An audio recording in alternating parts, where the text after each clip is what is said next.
Okay, so I'm going to show you today how to use an auto number when you've imported data, which sometimes is a little bit tricky.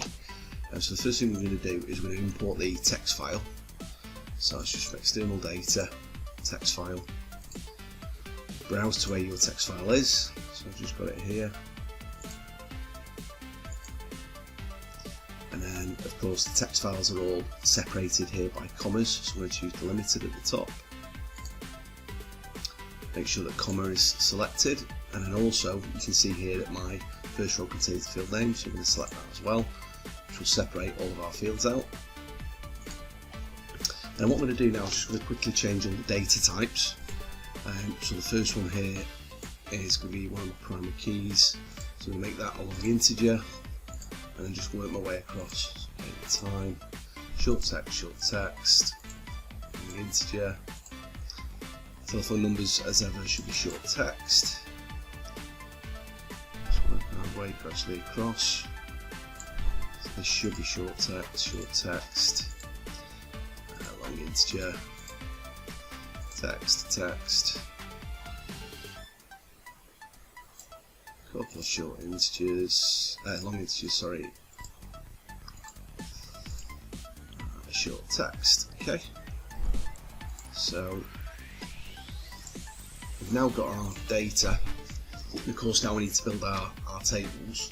So I'm going to build a table now for the supervisor. So this is one of the simpler ones. So to do this, we're going to first of all create a make table. And once we've done that, we're going to take the data out of the make table and adjust the actual database table structure, and then re-inject the data afterwards. I'll just show you how to do that. So first of all, you need to create a query, and that query needs to pull in the data that we've just imported, and then what you do is you bring in the fields that you want to create the table from. So I've got supervisor ID, which is going to be my primary key. I've got the supervisor's name and the supervisor's email. And if we just have a quick look at that and view it, we can see that we've got lots of duplicate data. So we don't want that in our table. So I'm just going to put it back into design and then choose the totals at the top. And what that will do is it will group our data together, which is exactly what we want. And I'm going to make my query a make table. So I'll click on make table at the top, and then you basically say what your table is going to be called. So you put your naming conventions. That's going to be our supervisor's table. Press OK. And then I'm going to close this query down. I'm going to call it empty for make table.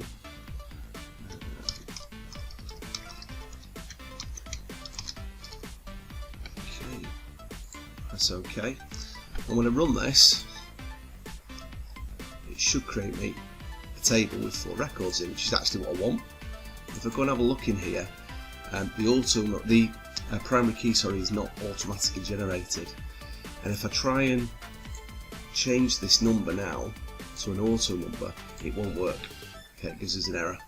Okay, so we've got a bit of an issue. So the way to solve this is to first of all go into the table that's been created and delete the data.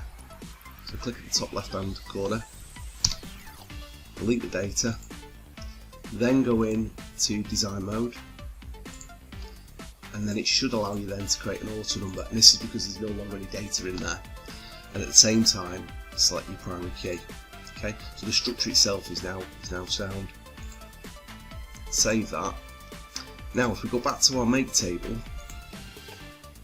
query and then change that from a make table to an append, what that will do is it will inject the data. Okay, so rather than make a structure and inject data, it will just do the injecting of the data. Okay, press OK, and you can see down here that it's picked up our fields correctly, which is great. We can save that, and then if we run it, it appends the 4 rows that we had before. Difference being we now have an auto number in place, which will automatically generate our primary key.